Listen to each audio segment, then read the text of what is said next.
السلام علیکم، کیا حال ہے آپ سب کا؟ امید کرتی ہوں کہ آپ سب ٹھیک ہوں گے۔ یہ میں بچوں کے لیے کپڑے نکال رہی تھی۔ آج بڑے بچوں کو شاور دیا تھا میں نے۔ یہ آج کل کے بچے ہمارے دور جیسے بچے نہیں ہیں۔ ہمیں تو ماں باپ سے جو پہننے کے لیے اور کھانے کے لیے مل جاتا تھا، ہم چپ چاپ اسی میں راضی ہو جاتے تھے۔ آج کل کے بچوں کو تو مہنگی سے مہنگی چیز لا دو اور اچھے سے اچھے کپڑے پہنا دو، مگر ان کو پسند نہیں آتے۔ آج کل کے بچے سوشل میڈیا کے بچے ہیں نا، ہمارے دور والے نہیں ہیں۔ آج ہم شکوہ کرتے نظر آتے ہیں کہ ہمارے بچے ہمارا کہنا نہیں مانتے، بدتمیزی کرتے ہیں، زبان چلاتے ہیں، آپس میں پیار محبت نہیں ہے، بڑوں کی عزت نہیں ہے، کھانے میں نخرے ہیں۔ ہمارے زمانے میں ماں ایک چیز پکاتی تھی تو 6 بچے کھا لیتے تھے اور رب کا شکر ادا کرتے تھے، اور آج ماں 6 چیزیں بھی بناتی ہے نا تو پھر بھی اس کو اپنے بچوں کے پیچھے کھلانے کے لیے بھاگنا پڑتا ہے، تو بچے پھر بھی خوش نہیں ہوتے۔ تو آج کل بچے اتنی جلدی بور کیوں ہو جاتے ہیں؟ ہم نے کبھی کہا تھا کہ ہم بور ہو رہے ہیں؟ ہمارے والدین نے ہمارے ہاتھوں میں موبائل فونز نہیں دیے تھے، ٹیبلٹس نہیں دیے تھے۔ بس آج کل کے دور کی تو جیسے ضرورت بن گئی ہے کہ اگر میں بھی سوچوں نا، میں بھی چاہتی ہوں کہ میں بچوں کے ہاتھ میں موبائل نہ دوں، ٹیبلٹ نہ دوں، مگر پھر بھی مجبور ہو کے دینا پڑ جاتا ہے کہ جیسے یہ آج کل کے دور کی ضرورت ہے، نیسیسری ہے۔ سمجھ نہیں آتی کہ اس چیز سے انسان کیسے جان چھڑائے۔ پھر کہا جاتا ہے کہ بچوں کے ہاتھ سے اس چیز کو ہٹانے کے لیے ماں باپ کو پہلے چھوڑنا پڑتا ہے۔ پھر وہی نہ کہتے ہیں نا، زمانے کے حساب سے چلنا پڑتا ہے۔ تو اگر ماں باپ کو ضرورت بھی ہے زمانے کے ساتھ چلنے کے لیے، موبائل فونز یوز کرنے کے، اینڈرائڈ موبائلز، تو کیا ہم بچوں کو اس سے پھر بھی نہیں بچا سکتے؟ بچے اس سے دور نہیں رہ سکتے؟ غصہ، بدتمیزی، ہائپر ایکٹیویٹی، بد زبانی، یہ سب کچھ بچے گیمز، ٹی وی، کارٹون سے دیکھتے ہیں۔ ظاہر ہے انہوں نے جو دیکھنا وہی کرنا ہے۔ تو ہم تو یہی سمجھ رہے ہوتے ہیں نا، چلو کوئی بات نہیں، بچے گیم کھیل رہے ہیں۔ میں نے بھی بچوں کو ڈاؤن لوڈ کر کے دی ہوئی ہیں ٹیبلٹس میں، مگر میں اس چیز کو ایکسیپٹ کرتی ہوں کہ یہ گیمز اور کارٹونز بچے کے مائنڈ پہ بہت نیگیٹو اثرات ڈالتے ہیں۔ میں نے وہی بتایا کہ میں ایسا نہیں چاہتی، پھر بھی مجھے ایسا کرنا پڑتا ہے۔ یہ آج بارش ہوئی تھی، موسم پھر سے ٹھنڈا ہو گیا ہے۔ بس بدلتے موسم ایسے ہی ہوتے ہیں، گرمی ہو جاتی ہے، پھر جس دن بارش ہوتی ہے پھر سردی ہو جاتی ہے۔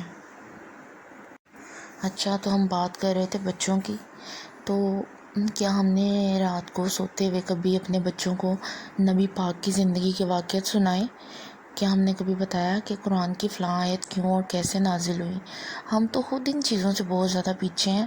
ہم سیدھا سیدھا قرآن پڑھ لیتے ہیں جس کا ہمیں ترجمہ ہی نہیں معلوم، ہمیں پتہ ہی نہیں ہے کہ اللہ تعالیٰ نے قرآن میں ہمیں کیا پیغام بھیجا۔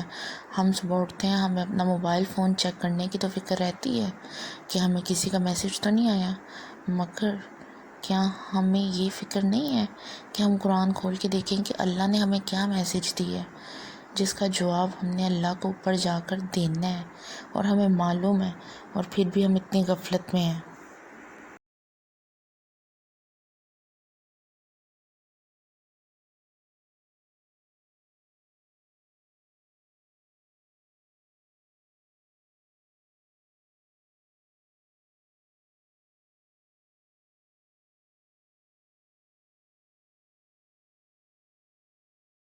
کبھی ہم نے اپنے بچوں کو نبیوں کے قصے سنائے؟ کبھی بتایا کہ حضرت ایوب کن حالات میں انہوں نے صبر سے کام لیا تھا؟ حضرت یوسف نے کیسے فراست اور یقین سے رب کا ہاتھ تھامے رکھا؟ حضرت ابراہیم کیوں رب کے فیورٹ فرینڈ تھے، اور کیوں اتنی قربانیاں دے کر بھی کبھی کوئی شکوہ نہ کیا؟ حضرت یونس کیسے مچھلی کے پیٹ سے نکلے؟ قوم لوط کس جرم پاداش میں اتنے عظیم عذاب کی حقدار ٹھہری؟ حضرت نوح کیسے 900 سال ثابت قدمی کا کیا نتیجہ نکلا؟ حضرت آسیہ کتنے پکے ایمان والی تھی کہ انہیں کیا صلہ ملا؟ ہم اپنے بچوں کے نام تو بہت شوق سے فاطمہ، ابراہیم، موسیٰ، بلال، مریم، خدیجہ، اسماعیل رکھ دیتے ہیں اور سمجھتے ہیں کہ شاید ہمارا فرض پورا ہو گیا ہے، اب ہمارے بچے خود بہت نیک بن جائیں گے، مگر ایسا تو نہیں ہے نا۔ یہ بچے ہمارے لیے صدقہ جاریہ بنیں گے۔ صدقہ جاریہ وہ عمل ہے کہ جب ہم دنیا سے چلے بھی جائیں گے تو اس کا ثواب ہمیں پیچھے پہنچے گا۔ تو اولاد انسان کے لیے صدقہ جاریہ ہوتی ہے۔ جب وہ دنیا میں کوئی نیک عمل کرے گا تو اس کا ثواب اس کے ماں باپ کو بھی پہنچتا ہے۔ اللہ تعالیٰ ہمیں نیک عمل کرنے کی توفیق دے اور ہماری اولادوں کو بھی نیک بنائے اور معاشرے کی برائیوں سے محفوظ رکھے۔ یہ میں ٹرائی پوڈ لے کر آئی ہوں، تو میں نے تو لینا تھا بڑا ٹرائی پوڈ، مگر لاک ڈاؤن کی وجہ سے مارکیٹس کلوز ہیں، تو میں نے کافی موبائل شاپ سے پتہ کیا، نہیں ملا، ایک ہی شاپ پہ تھا، تو یہ ذرا چھوٹا تھا، تو پھر میں نے یہی لے لیا۔ تو مجھے بہت دیر سے اس کو لینے کا شوق تھا، مگر وہی پہلے اتنا دھیان نہیں دیا، اور جب لینا تھا تو ویسے ہی لاک ڈاؤن ہو گیا۔ یہ دیکھیں میں اس کی سیٹنگ کر رہی تھی۔ میں آپ سب سے یہی کہنا چاہوں گی کہ اب تو ویسے ہی رمضان آ رہا ہے کہ آپ قرآن پڑھیں اور ترجمے تفسیر کے ساتھ پڑھیں کہ اللہ تعالیٰ نے اس میں ہمیں کیا پیغام دیا ہے۔ اور آپ سب سے میری گزارش ہے کہ پلیز میرے لیے بھی دعا کیجیے گا کہ اللہ تعالیٰ مجھے بھی توفیق دے، میں بھی قرآن کو ترجمے تفسیر کے ساتھ پڑھوں۔ میں بھی بہت غفلت میں رہتی ہوں، ویسے اس طرح کی باتیں نہیں کرنی چاہیے اپنے بارے میں، کیونکہ آئی تھنک اسلام میں منع ہے کہ گواہ نہیں بنانا چاہیے، مگر ہم اپنے لیے دعا کروا سکتے ہیں کہ اللہ تعالیٰ آپ سب کو بھی توفیق دے اور مجھے بھی توفیق دے کہ ہم قرآن کو ترجمے تفسیر کے ساتھ پڑھیں کہ اللہ نے ہمیں کیا پیغام دیا، ہمیں کن باتوں کو کرنے کا حکم دیا اور کن باتوں کو کرنے سے منع فرمایا۔